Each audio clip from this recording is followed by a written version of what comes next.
All right. You are looking live at Sold Out MetLife Stadium, where today the 16-0 and playoff-bound New York Giants are taking on the 0-16 Ottawa Rough Riders. Why do Ottawa Rough Riders 0-16? Because they suck.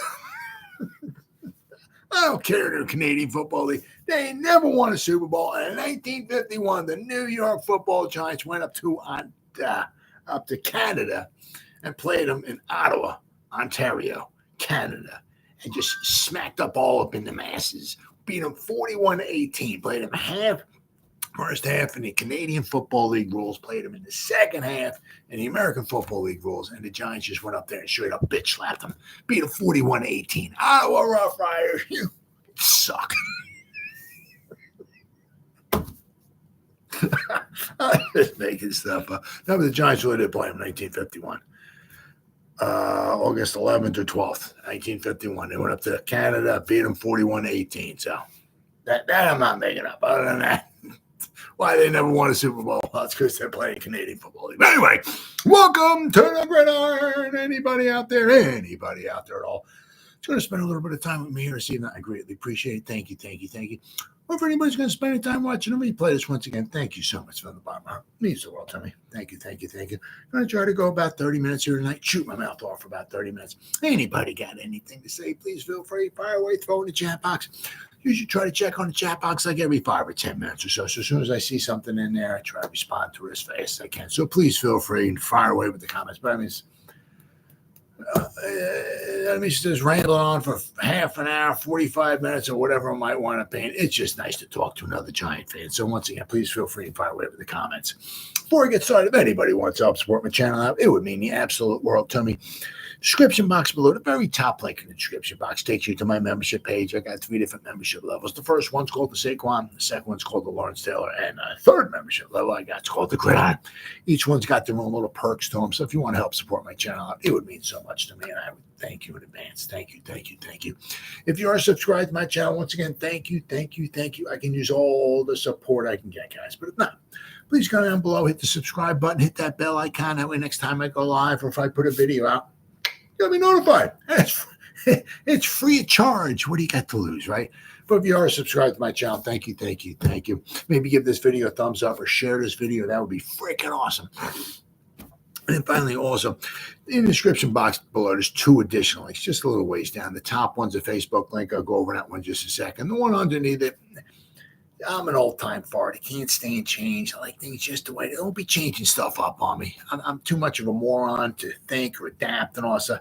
It's a Twitter link. It's always been Twitter. It will always be Twitter to me. I'm one of them get off my lawn type old-time farts. Just get off my crabgrass. Get off my lawn. Get off my sidewalk. I'm one of them old-time cranky farts, right? Just don't be changing stuff up on me. Whatever letter of the alphabet Elon Musk wants me to call, I think that's on you, bro. I'm not calling it that. I'm calling it Twitter because it's Twitter. You follow me on Twitter, I'll follow you back. That's an absolute promise. I try to put Giants-related stuff in my Twitter account every day. And finally, the link on top of it takes you to my Facebook group. It's called the New York Giants, the Gridiron. It's my Facebook group. It's doing simply marvelous, might I add. We have over 8,600 members in the group. And basically, if I'm alive and breathing and if I have internet access, I'm putting stuff in this group darn near 365. And not only do I put stuff in this group, but the members post stuff in this group as well. So between me and the members, there's a ton of New York Giants information going in this group every day. It's called the New York Giants, the Gridiron. It's my Facebook group. Please join it. You won't be dissatisfied. I promise. All right. Well, all that stuff said and done and done away with. Well, how about them Hard Knocks, huh? Episode 3. The free agency version, huh? It was all about free agency. A whole lot of talking going on about the Saquon Barkley, huh? Giants, obviously, in the beginning, they wanted to hit hard and heavy on the free agent. And now they went out and got themselves, as of right now, looking like the 2 starting guards because we spent a lot of high draft capital on the tackles and the center, right? So as of right now, we got ourselves our 2 starting guards. Let's not forget about Azudu. I mean, with good coaching, it can really help the careers of some of the other players on the team. Like I said, let's not forget about it. McKeithen, Azudu. Let's not forget about those guys, right? Because they were drafted, with Azudu being drafted in the 3rd round, they have visions of this dude starting, but hasn't worked out as of yet. And then with McKeithen being drafted in the 5th round, they have visions of him, quite possibly being, at least a backup if worse comes to worse, right? So with good coaching, let's see where we go here. But there was, they were talking obviously heavy on the free agency. They wanted to get Tyrod back. They wanted to have the same, quarterback room as the year before. Unfortunately, the Jets upped the ante and beat us out. I gave them a little bit more money than the Giants were trying to, wanted to give them. It is what it is. I love Tyrod. Unfortunately, he's a pro's pro. Very good quarterback. Good backup quarterback. Absolutely. Love him. Smart, intelligent, all that stuff. I guess he was just a little bit out of the Giants' price range, so the Giants were able to get a younger Drew Lock in, for cheaper. Because what did Tyrod go for? $7 or $8 million or so to the Jets per season. But so we got Drew Lock for 1 year, $5 million. Okay, so we got a younger Drew Lock. For cheaper. So just for the 1 year, but it is what it is. But also at Tyrod, the guy gets injured. So we'll have to wait and see. Obviously I wish nothing but the best for Tyrod. But so the Giants obviously got Drew Lock. They brought Motor Singletary in after we lost Saquon. It didn't really sound like I don't know. Saquon just didn't really seem like it seemed like he was done with the Giants. Because Shane was talking, I guess, with his agent, and he said he wants maybe 12 and a half, 37, I guess 37 and a half for 3 years, 25 guaranteed.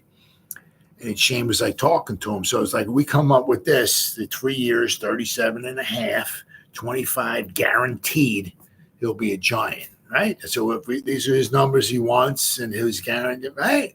And the agent said, well, yeah. So, the Eagles didn't offer him that much more. They did throw in, some his chance of getting some bonus money in there. If he hits some numbers, right? But the numbers they gave him were too much higher than that. So I don't know. Then there's a little article in here which is just kind of I don't know. Just weird. I guess I don't even know if the Giants, if the Giants were even going to consider 12 million or whatever those numbers. But I guess being in the Ring of Honor doesn't mean that much to him. Once again, I understand you want to get paid and all that stuff, but this other way, and it's it's just I don't know. I ain't no star. I ain't never going to make that money. All that stuff. But with your endorsements and stuff like that, the amount of money you could possibly make in New York City endorsing stuff. I don't know. It's just weird. It's I don't know. Once again, going to Philadelphia, where there's probably not as much endorsement, to make a couple extra $1 million maybe a season. I said, well, you could probably make that up in New York. You can put it in the Ring of Honor, finish your career here. Once again, I don't even know if Shane was they were going to even offer him anything close to that. So who knows? They did try to offer him something last year, apparently, but couldn't get done. So it kind of makes you kind of wonder if he even wanted to be here.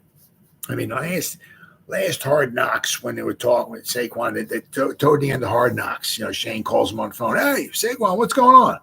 Oh, all right, yeah. What, you staying safe? No, guys, yeah, you doing? It was like, now once again, he could have been sleeping, he could have been whatever. Who knows? You don't know. Just didn't sound. And Shane's like, you give me your word on that you'll go test the market and you'll give us a shot. You give us your word on that. It's like, okay, didn't really sound like he wanted to be here anymore. So then again, there's another little. It just goes. Once again, I don't know. A little article I'm going to go over here in a little bit talks about Saquon not liking Sirianni. I don't like. I think the guy's a piece of trash. But anyway, so the Hard Knocks, they got they got their guys. Obviously, the offensive line, was huge, bringing in Runyon and Illuminor right away. Then, of course, then there was the little tug of war kind of going on back and forth with Burns, right? He was talking to the general manager of the Panthers, and of course he was just sitting around and waiting for him to get back to him and stuff like that. And somewhere along the line, it seemed like because they like in the beginning of the show, it was like they offered him. They were talking it's a second round pick. If you want something else, it'll have to be in 2025. Then all of a sudden, somewhere along the line, it seemed to me like they missed the part where they threw the fifth in. They switched to fifth and they threw the next year's. It seemed like they missed that part. So I don't know when that happened. But then finally, when the general manager called Shane back, what's going on? And there was a little pause. I was like, a seventh rounder too? We need players too, or something. It was something along those lines and all and everything. So, and then it just, they said he nixed the, what's up, buddy? Oh, well, they were talking about, the Hard Knocks, you mean? Hard Knocks episode 3. It just got done. Actually, I got the chance. I watched it 2 times. So, it was like about 40 minutes long. So if you mean Hard Knocks, it was all like the free agency. It was like pretty much the first day of free agency and then like the second day of free agency. When the free agency, the frenzy was going on and all. There's a big thing. They're talking a lot going on, talking about Saquon and all of that. John Mara came in and he was saying, "Man, I'll be." He didn't say sick to my. I don't know if he said sick to my stomach or not, but he said something like, "I won't be able to sleep for a week or something like that if he goes." I think he said if he goes to the Eagles or something like and all and everything. So there's a lot of talk, obviously, about Saquon, but there's, they were talking about going back and forth, with Runyon, and the Jets wanted Runyon, and they were good, but they offered Runyon $9 million, and the Giants were going to have to up that, if they wanted, because Runyon's had a thing, obviously with Aaron Rodgers. They got that connection there. So if the Giants were going to match what the Jets were going to do, he was going to the Jets because he's got the connection with Rodgers. I understand that, right? So in order for the Giants to get Runyon, they were going to have to beat the Jets offer. The Jets offered him was 2 years for $9 million, and it was $7 million a season guaranteed or something like that. But the Jets offered him $9 million a season. So the Giants were going to have to beat that. So somebody, I can't remember who it was, came in and said, Runyon got an offer from the Jets for $9 million, 2 years, $9 million, $7 million guaranteed or something like that. He said, because if we want him, we're going to have to beat the Jets offer because he's got the connection with Rodgers. So, they talked. This Shane was talk for whatever, a few seconds. And, because it's all stuff gets cut out and everything like that. But they were talking and, they decided to up it. They gave him the 3-year, $30 million, $10 million a season. And so we got Runyon, right? Then they were talking about Illuminor, right? In the beginning, I think Illuminor's price in the beginning of free agency was like 4 or 5 million, or maybe 5 or 6 million. But then his price wound up going up to 7 million. He just wanted a 2-year deal. So the Giants went out and got him. I said there was a lot of talk about Saquon. We were trying to get Tyrod back, but he went to the Jets. The Jets gave him more than what the Giants were willing to give him. So, we brought in, obviously we brought Locke in. We got Locke. We got a younger quarterback for $5 million, just for one season for $5 million. The Jets, I think, signed Tyrod, I think, for $2 million for 2 seasons. Then, of course, there was a lot of talking going on with about the Brian Burns stuff, and then finally I said toward the end there, the general manager of the Panthers called up, and then Shane's talking, and then sort of the general manager of the Panthers tried to get an additional 7th round pick from him, and Shane's like, we need players too. Come on, can't we just agree on what we agreed before? Because like in the beginning of the show, they were like kind of talking about like, they mentioned about like a 2nd round pick and maybe a pick maybe next season for Burns. So somewhere along the line, which I don't really think they threw in there, we got the 2nd round pick this year. We swapped the 5th round picks for this year, and then it was the 5th round pick next year. So somewhere along the line that got added in there, and I don't remember seeing that in the show. But when the general manager did call to make the deal, finalize the deal, he was trying to get an additional 7th round, I guess maybe this season from the Giants. And Shane, he was, because they're best buddies, those guys. He's like, man, we're going to be doing this, I think he said, hopefully for a long time together, meaning hopefully they'll both be general managers for a long time in the league. Can't we just, what I mean? I think they said they even go on vacations together. So these guys are really good friends. And you'll see at the end of the show, right at the end, Shane and his family, they're playing Uno, a card game. And just before they start playing the card game, they go to Shane's daughter. Can't remember what her name is. Well, apparently she's really good friends with the daughter of the Carolina Panthers general manager. They keep in touch. They're real good friends. I guess they're always talking and stuff like that. So, but they finally, they said, the guy, I guess the general manager, you don't hear him talking, but I guess he said, okay, all right, we'll just do the deal that we agreed to. So then they bring all the guys in, and Burns is there signing. Singletary was signing. They saw Illuminor signing. Runyon was signing. Signing the contracts. Drew Lock was there. He signed. You see the guys there too. They're FaceTiming. Hey Giant fans, Drew Lock. Yeah, I made it into the Big Apple here. Just signed my contract. Let's get this done. Go Big Blue.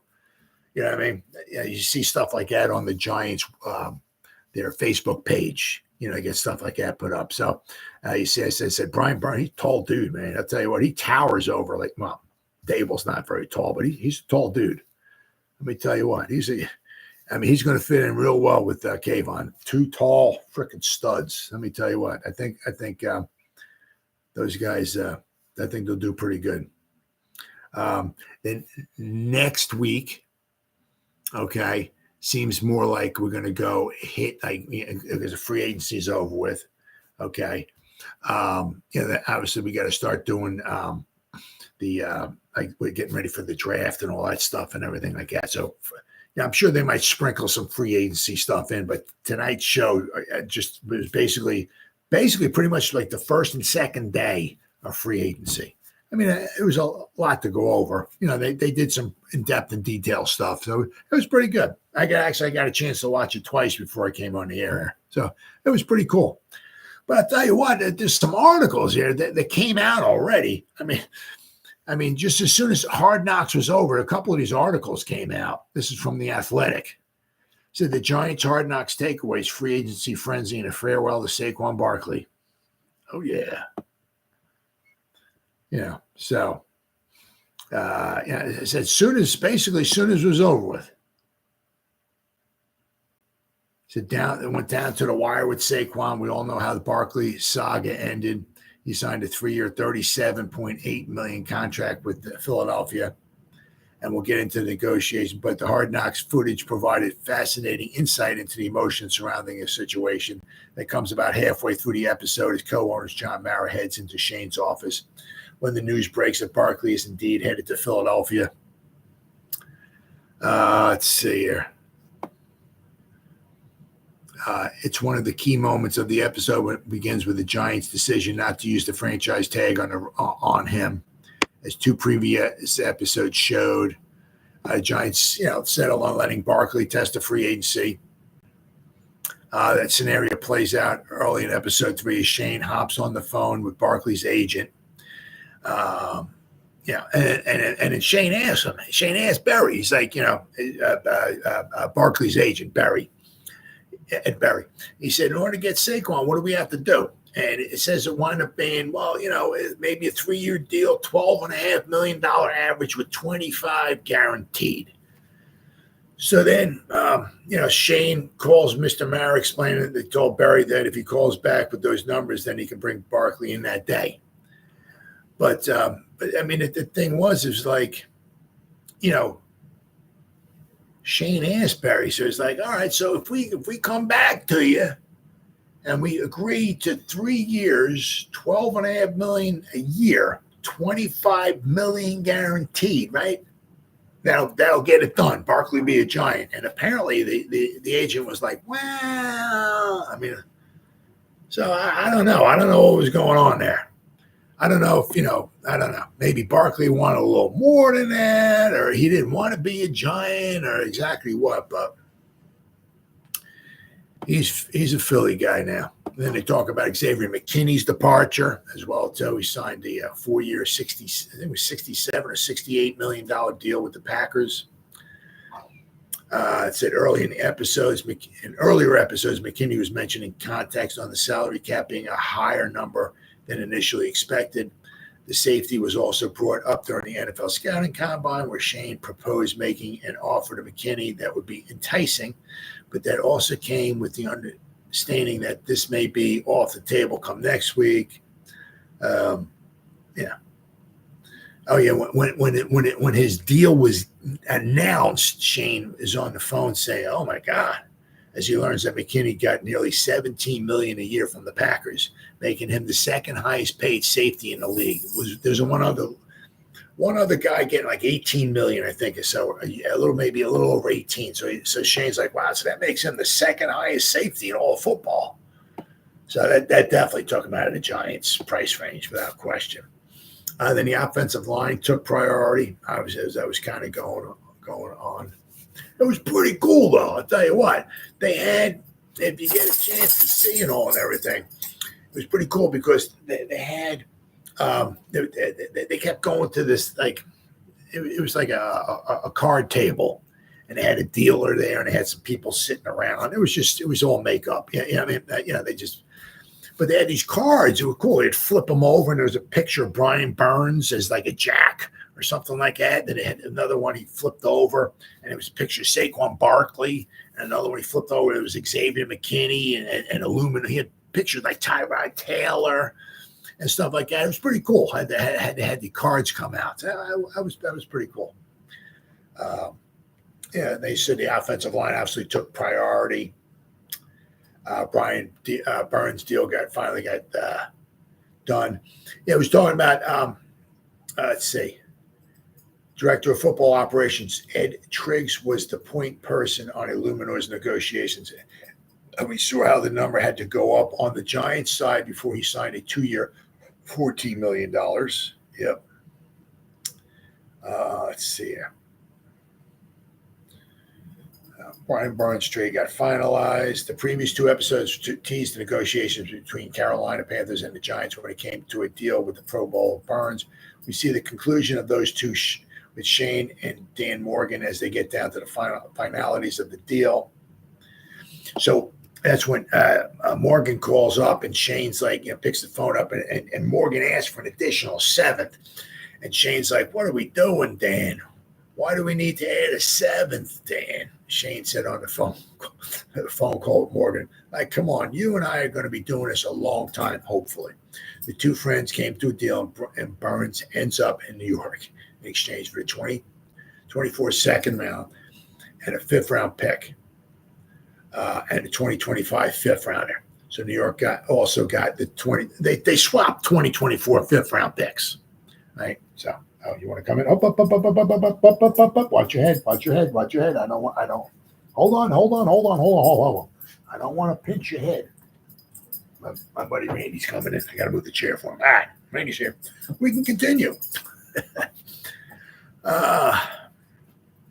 Let's see. They were talking about with quarterbacks now, right? Now they're talking about, they lost Tyrod Taylor to the Jets because the Jets upped the ante a little bit. Giants, didn't want to go that high, especially for his injury history and his age and all that. But they were talking about maybe getting Drew Lock in, maybe Sam Darnold. They also talked about Gardner Minshew. But what they were talking about Gardner Minshew is he might want 10 to 20 a year. He's got some decent numbers and all, but, the Giants did not want to go that high. So they settled on Drew Lock for 1 year, $5 million. Let's see. Yeah, Tyrod Taylor wound up signing with the Jets, leaving the Giants to find a different backup quarterback. Let's see. Ronnie Barnes, the Giants senior vice president, medical service, came in to announce that Runyon deal was done. He offered input on Runyon's durability, which is good. Yeah, they were talking about Runyon, I think, not missing a game in the past 3 seasons, which was huge. So just a good indication, just kind of show you like a little behind the scenes what was kind of going on. A lot of it was just like hurry up and wait, as Shane says.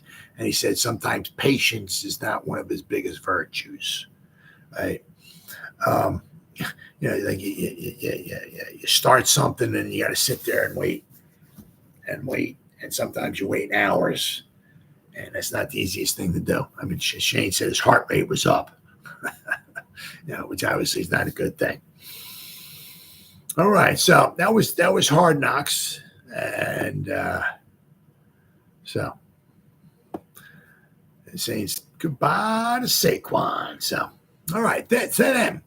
So we got 2 more episodes, right? So we got the 23rd and the 30th, right? 2 more.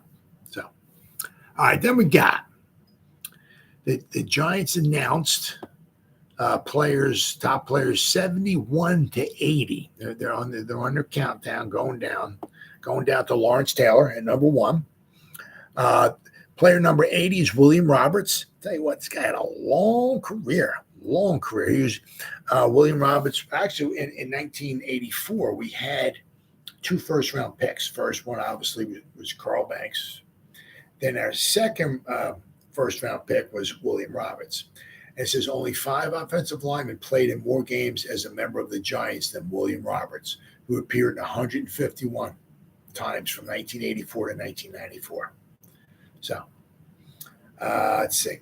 But it's what Roberts did in those games that earned him a spot in the top 100. The 27th pick out of Ohio State in the 1984 NFL draft, Roberts was one of the Giants' 2 first-round choices taken from the Big Ten that season, right? Because you got Michigan State, Carl Banks, right? Let's see. Nicknamed Big Dog, 6'5", 298-pound frame, which back then in 1984 was pretty darn big. 6'5", 300 pounds, nice size. Frames made the Pro Bowl in 1990 at left guard, where he had settled in next to tackle Jumbo Elliott after he had spent his earlier years moving around the line. Roberts played 11 postseason games for the Giants, including victories in Super Bowl 21 and 25. In the latter, Roberts helped pave the way for Otis Anderson, who rushed for 102 yards and a touchdown on 21 carries, as he was named the Super Bowl MVP. Roberts went on to appear in a 3rd Super Bowl with the New England Patriots, who were coached by Bill Parcells at the time. Unfortunately, they lost to the Packers. It was the first time of 2 reunions with the Hall of Fame coach, as Roberts also played for him with the Jets in 1997. So, which would be his final season. So he played from 1984 to 1997. What a long career. But I mean, basically almost a lot of his time. Well, he played if he played from 94 to the Giants, that means he played with Reeves, 91 and 92 with Handley, 93 and 94 was with Reeves. So he got to play with 3 different Giant coaches, but majority of his time was with the so I guess 95 and 96 was maybe with the Patriots, and then in 1997 he went to the Jets. So long career. You're an offensive lineman. You play from 1984 to 1997. That's a long career. All right, then we got, of course, Jeff Hostetler.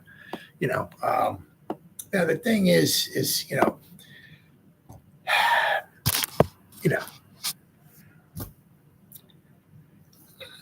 yeah, it is what it is. I'm not going to argue or nothing like that. The thing is that you can't say just obviously one game. We beat the Bears, right, in the divisional round. I mean, I think I could have been quarterback and we might have beaten the Bears that game. I mean, we just 31-3, I think it was. We just killed them, right? The defense was just unbelievable. I mean, what he did in the 49er game with his mobility was huge. And then, of course, the Super Bowl. So, I mean, it's hard to argue. I mean, a lot of these guys, it's kind of like, that long careers with that career, they played in a lot of games and stuff like that. Well, that really wasn't the case with Jeff Hostetler. And then I know there was the battle between him and Phil Simms like the next season as far as who was going to start. But I mean, Jeff Hostetler didn't start a ton of games for the Giants. He didn't want to play in a ton of games for the Giants. I mean, thankfully he was there. Thank goodness. I mean, he was huge to our 1990 or Super Bowl 25 victory. He was huge because, we needed a mobile quarterback. And with Phil Simms in there, he was not mobile. And what Hostetler was able to do, especially against the 49ers in the championship game, and then to some degree against the Bills, right? It was huge. So, on those 2 games alone, those are some big power points for him. The only issue I have is that, once again, no, let's not underestimate any stretch of imagination those 2 games, right? But I mean, a lot of these guys on this list have long, decent careers with the Giants. Well, I mean, Hostetler was with the team for a while, but a lot of times he was thinking about retiring many times. Why? Because he was just on the sideline drinking Kool-Aid the whole time. He's like, I ain't never going to get in. I ain't never going to play. What am I here? Well, I'm just wasting my time. So quite a few times I thought he was thinking about retiring. So it wasn't like he played for the Giants for 10 years. He started in 150 games and this is no. I mean, if you take away those 2 games, once again, let's not underestimate the importance of those 2 games. Those were 2 of the greatest games, period, in the history of the New York Football Giants. Period. Huge, fantastic, all that stuff. Basically, they were 2 of the greatest games ever played in football history, period. Whether you're a Giant fan or not, just the games themselves. But if you take those 2 games away, would Hostetler be on this list? But anyway, it is what it is. Thank you, Jeff. Thank you, brother. You freaking rock. So he's on this list, so good for him. Good for him. All right. So 79 was Jeff Hostetler. Mark Haynes. That's a shame here with Mark. Because he, and rightfully so, right? I think he was drafted in 1980, right? Yeah, the 8th overall selection in 1980. Now, unfortunately for him, and it is what it is, he wanted more money. Everybody wanted more money. Everybody. I mean,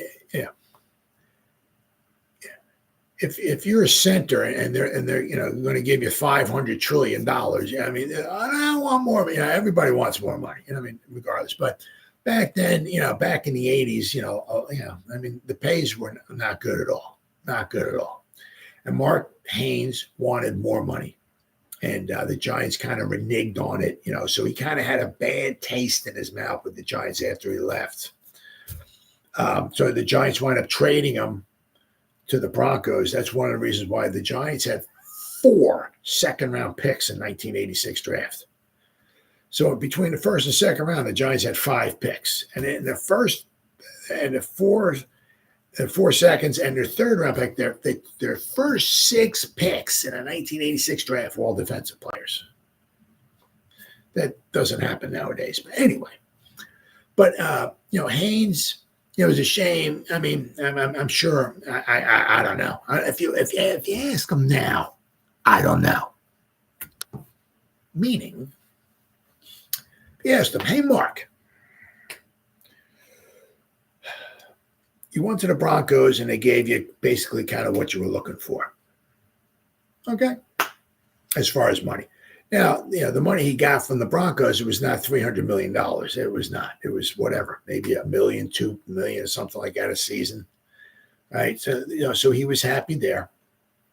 But if you go to Mark now, Mark, would you have taken? Because he went to the Broncos after the 85 season, he was with the Giants. 86, he went to the Broncos. Guess what happened in 86? Broncos and the Giants for the Super Bowl. Guess who won? Obviously the Giants. Guess who wasn't on the team? Mark Haynes. Why? Because he was with the Broncos. So if you ask Mark Haynes, Mark, if you asked him now, I wonder what he would say. Mark, right now, looking back, because all that money, the extra money you made is probably long gone, would you right now, if you had a choice to go back in time, you stayed with the Giants for one more season, took $1 million a season to be with the Giants, and you won a Super Bowl, would you take that, $1 million a season and a Super Bowl win, or $2 million and no Super Bowl win? I wonder what he would say. But I mean, basically, I said he was having some kind of issues, I think, with George Young, and and he just wanted more money. After his rookie season contract was up or something, whatever it was, I think he wanted. And I don't blame him, because as I said, he was a good player, very good player, and they didn't make much money back then.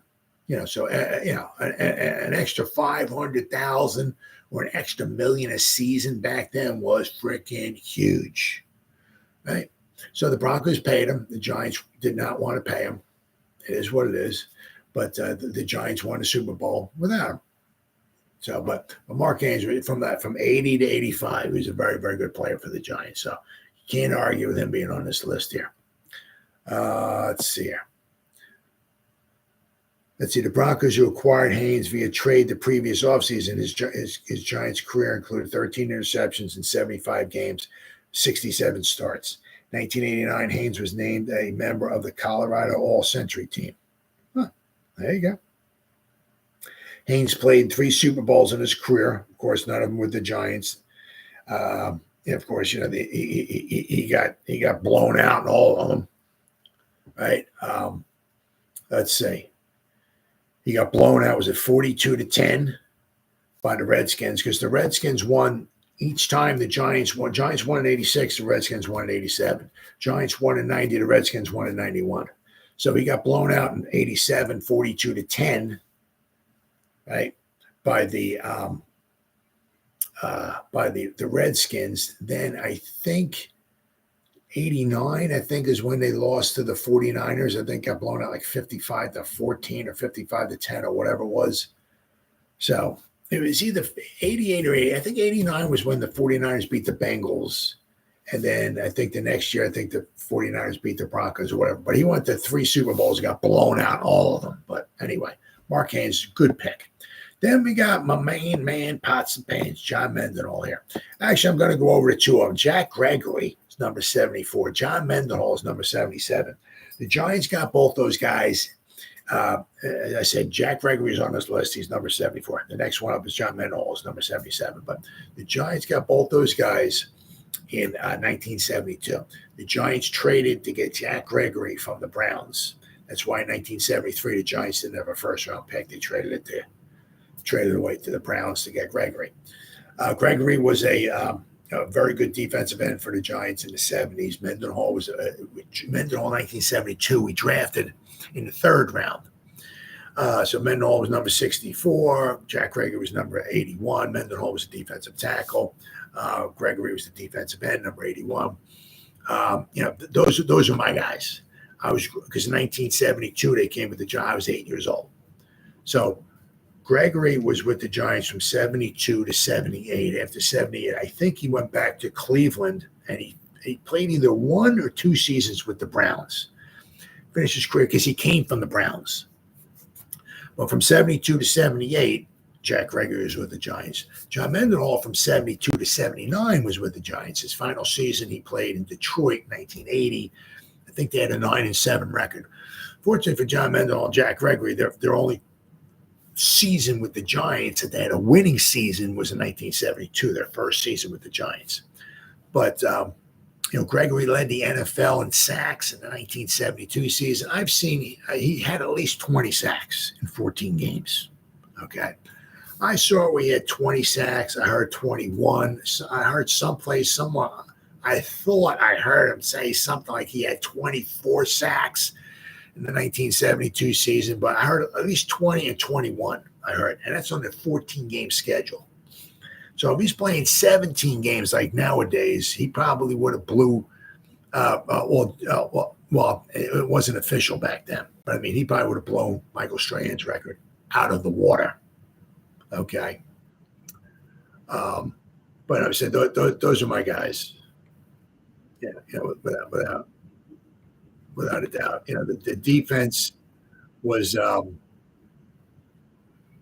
the field way too often. Way too often back then. Usually the defense would wear out, unfortunately, because the offense stunk. The offense would be on the field 1, 2, 3 punt, and the defense would run back on the field. I mean, those are 2 of my guys. The thing was that the Giants needed, after 71, I mean, back 70, 71, the Giants had Henry Reed, who was there for a couple seasons, but they had Campbell, they had Kinnicky, they had Shea, they had Lertzema, they had Fred Dreyer, who was there, number 1, our first-round pick in 1969. He was there from 69 to 71. Actually, he went to I think he got traded to the Patriots. He was there for about 15 seconds, and he wound up getting traded to the Rams, where he was a lot happier, I'm sure. But he didn't want to be with the Giants. The Giants organization back then was a mess. He didn't want to be with the Giants. So, I mean, the Giants basically, they needed help on the defensive front, big time.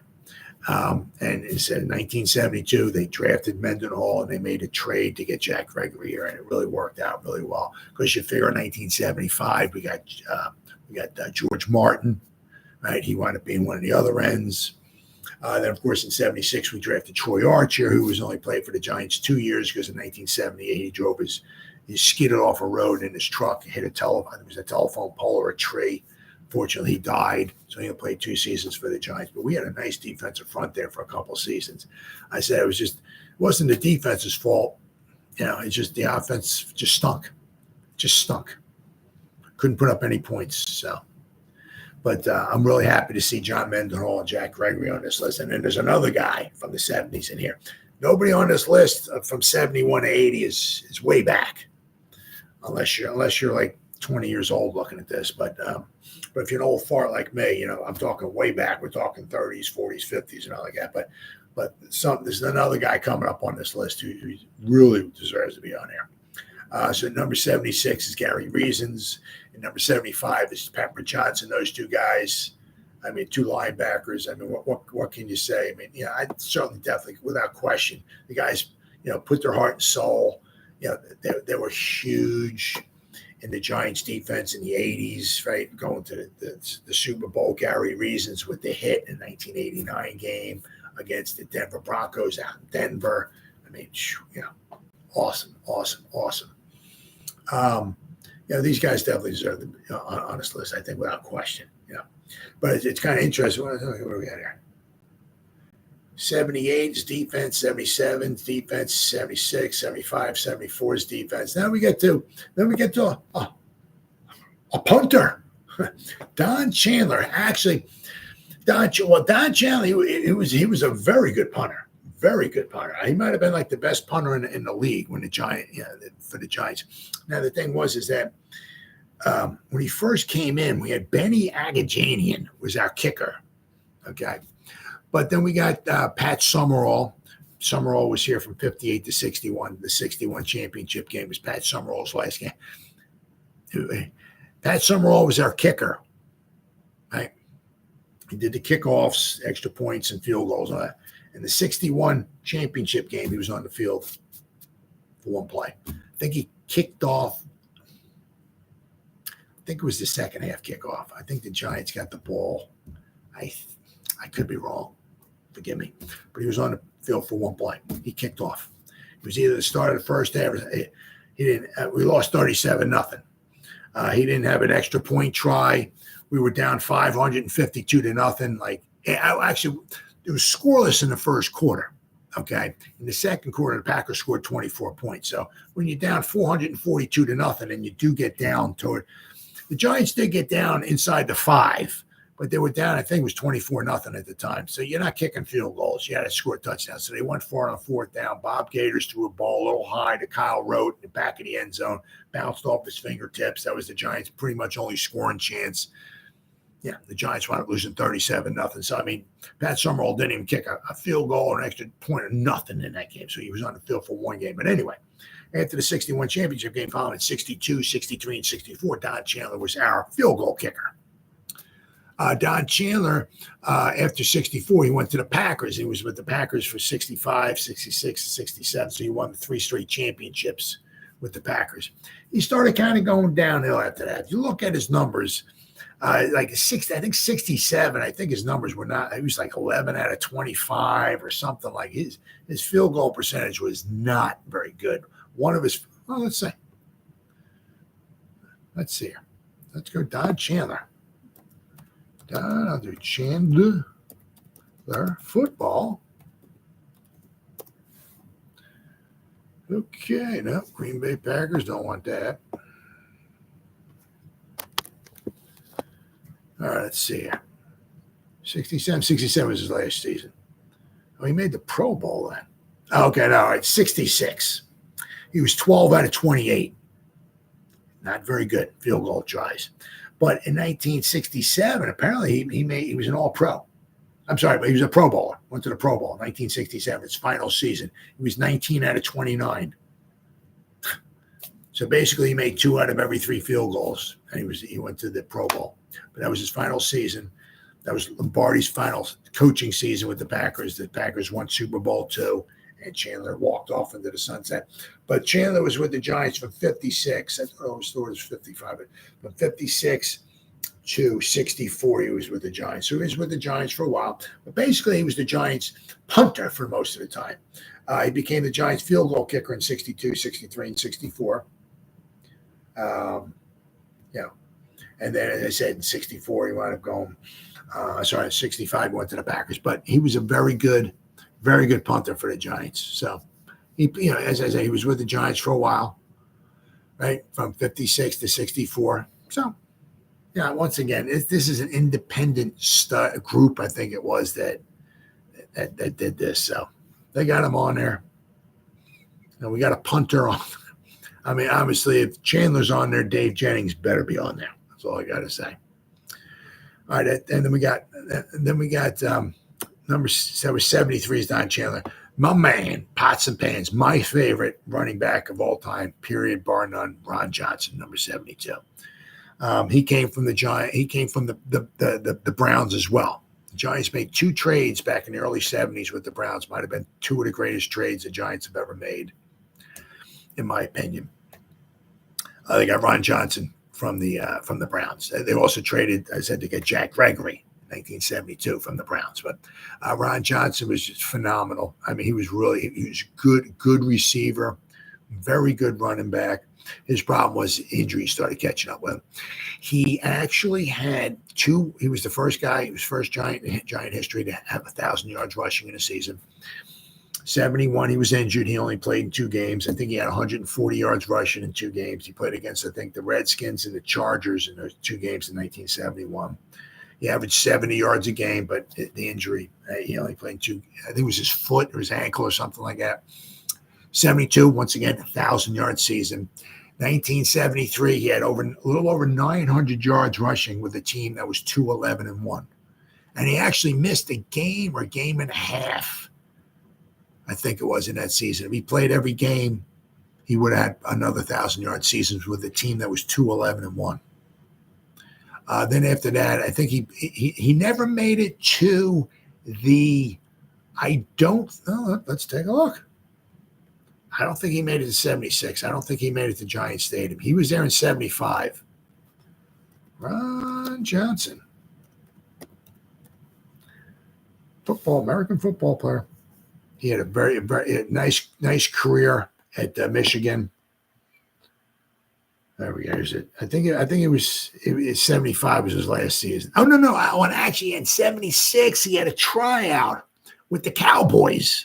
But their backfield was so deep, he didn't make the team. But because he was beat up. What the heck is this? Ron Johnson. No. Wrong one. Ron Johnson, football. Let's try this Giants. There we go. This should be his stats. He came from the Browns. 69, he was with the Browns. Yeah, 70. So he's with the Giants for 6 seasons. 75 was his last season. But I mean, after he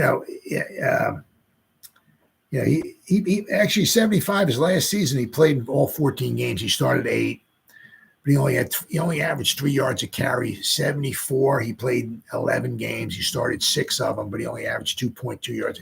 Just the injuries, his knee, they were just catching up to him. He was not the same. He was not the same. It's just a shame, just the way it was back then. But in 1970, he was an All-Pro, and he went to the Pro Bowl for the Giants in 1970. He had 1,027 yards rushing, 8 rushing touchdowns. He caught 48 passes for another 4 touchdowns. He had 12 touchdowns altogether. He had like over 1,500 total yards. I mean, he had a phenomenal season.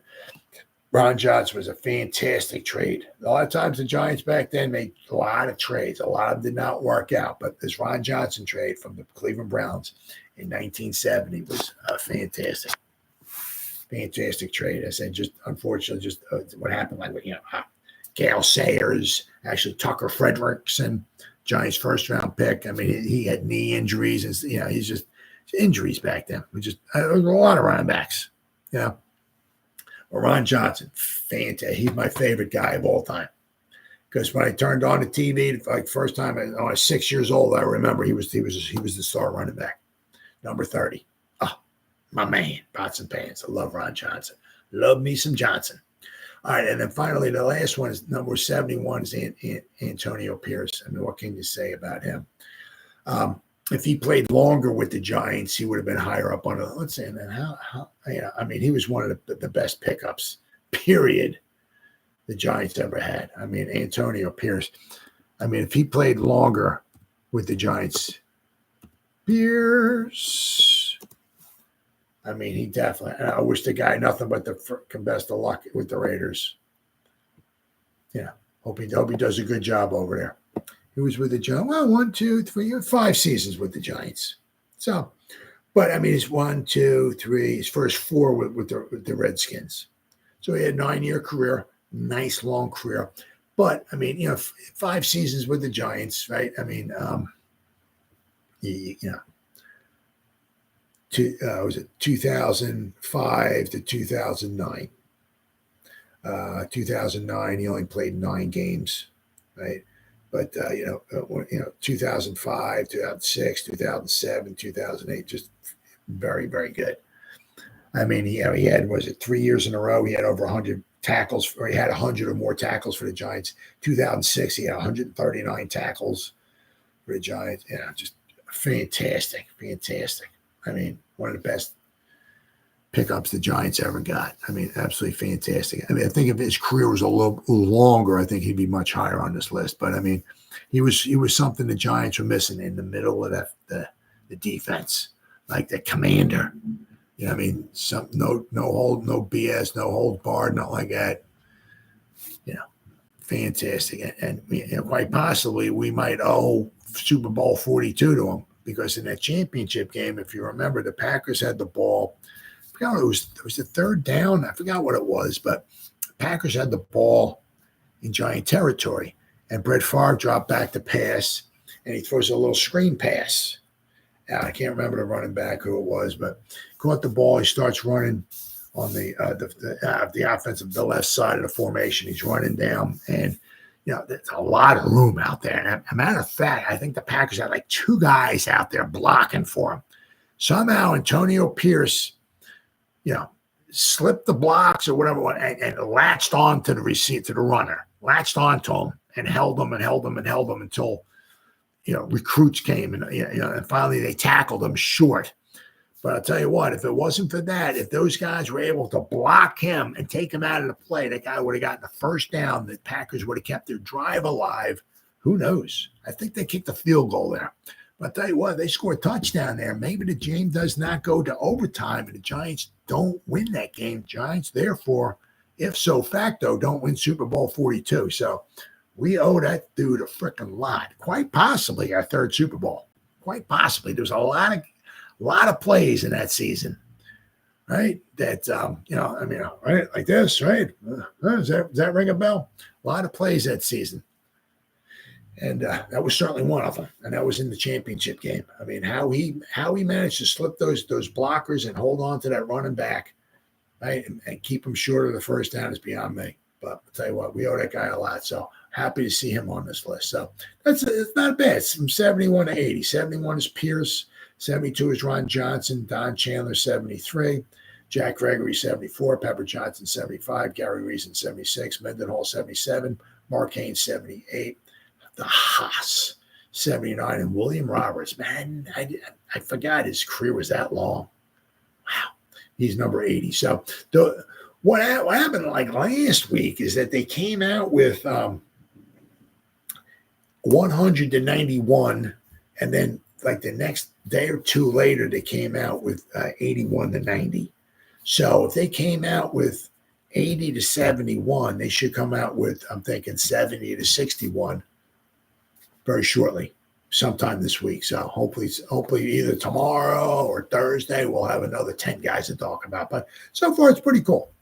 I mean, it's all right. Well, this guy should have been 71 or should he have been 74? You know what I mean? It's so hard to, yeah. The only thing I'll really be pissed off if Lawrence Taylor's not number one. That's the biggest argument I'd have. Okay. All right. Then what do we got here? Saquon Barkley. Interesting. Eagles, Saquon Barkley admits he couldn't stand Nick Sirianni when he was with the Giants. So I guess now he's shown me a little bit of money. I guess he likes him now, I guess. Okay.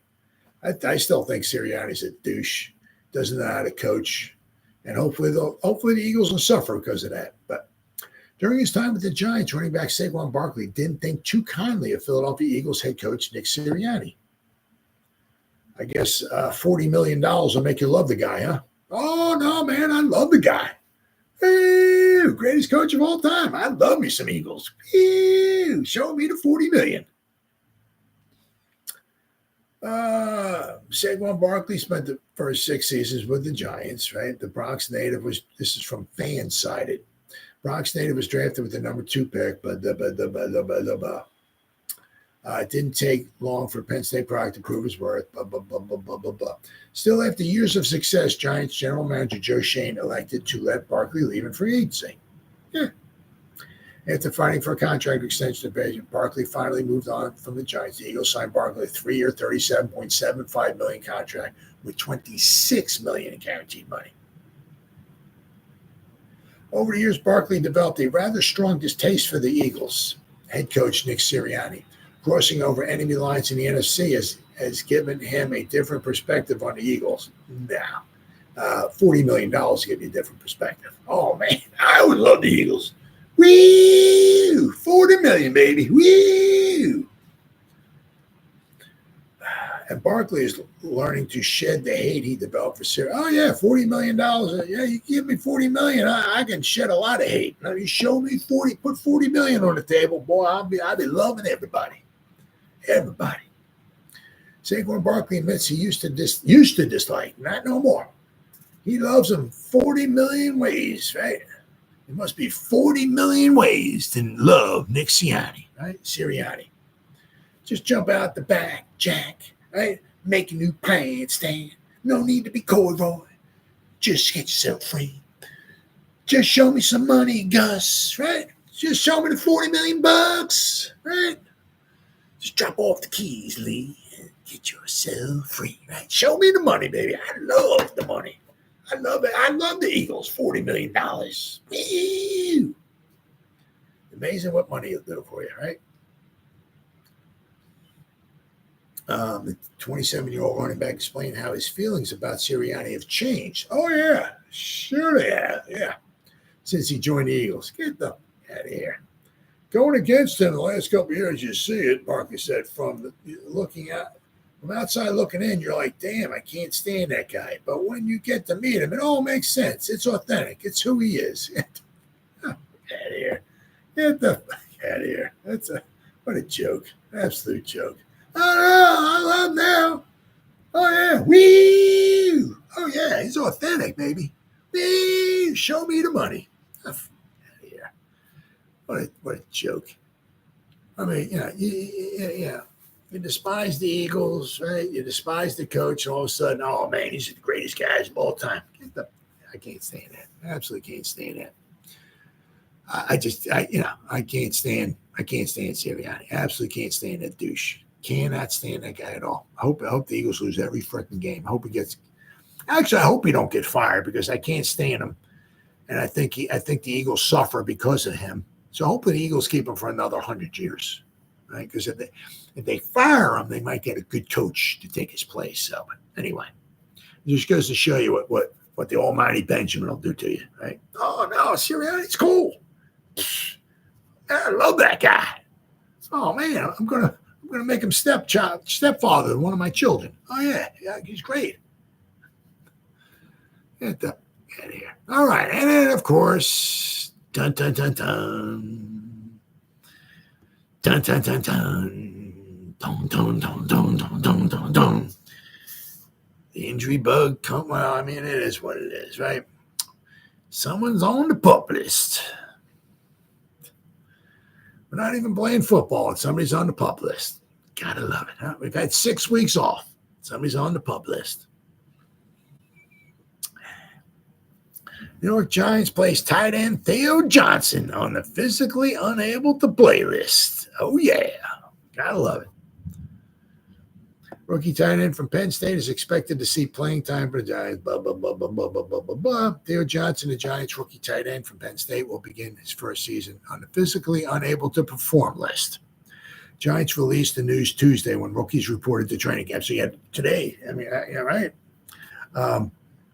Tuesday, right? So you got next Tuesday, you have all the rest of the veterans show up. But yet today you had the rookies and the quarterbacks came in, which is cool. I love having all the quarterbacks in there. That's fantastic. But the Giants selected Johnson in the 4th round, and the rookies are expected for playing time. The team did not release any information about Johnson's physical status or a possible injury in placing him on the PUP list. Let's see. But I did see this other article here, right? Rookies reported to the Giants for training camp on Tuesday, and we already have a report on something going wrong. Shocking. Theo Johnson, the team's 4th-round pick, has been placed on the PUP list. Johnson participated in practices throughout the spring with no sign of injury. Johnson has a hip flexor and should be okay for training camp per source. So, don't know. Let's see. So, training camp first practice is the 24th. So, once again, it says here, Johnson participated in practices throughout the spring with no sign of injury. Johnson has a hip flexor. And it says in this from Big Blue View. Who wrote this here? Big Blue View. Ed Valentine.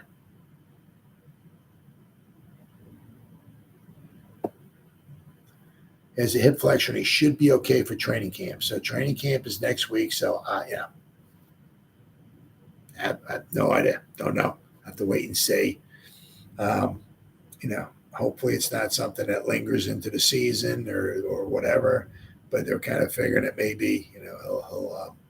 They were saying hopefully they'll be ready for training camp, which is in a week from today. So, is the hip flexor, going to get better? And obviously, I'm sure, he had a problem, this past few weeks and all that stuff and everything. But so he came back. He's supposed to be out there performing. He's not, so they got him on the PUP list. He can start once he passes a physical. He's good to go. So if he can pass a physical, right? As I said once again, he's going to linger. Who knows? We'll have to wait and see. But the Giants already have somebody on the PUP list, so it is what it is. But he was he's certainly one of the guys. There's a bunch of guys in dynasty out there. First time Giants dynasty. You go out there. Like Newman, Tracy, and stuff like that. But Johnson was certainly one of those guys as well too. So hopefully, it's not something that's going to linger long term. And, we still have 2 months before the season starts. We're not quite 2 months. About 2 months. Yeah, somewhere around 2 months before the season starts. So, I'll have to wait and see. Hopefully it doesn't linger. All right, guys, it's been 1 hour and 6 minutes. Whoever spent any time listening to me live, thank you. If anybody's going to spend any time watching the replays, once again, thank you so much from Bob Hart. It means the world to me. Thank you. As always, you guys stay safe out there and go Giants. Woo! Oh, yeah.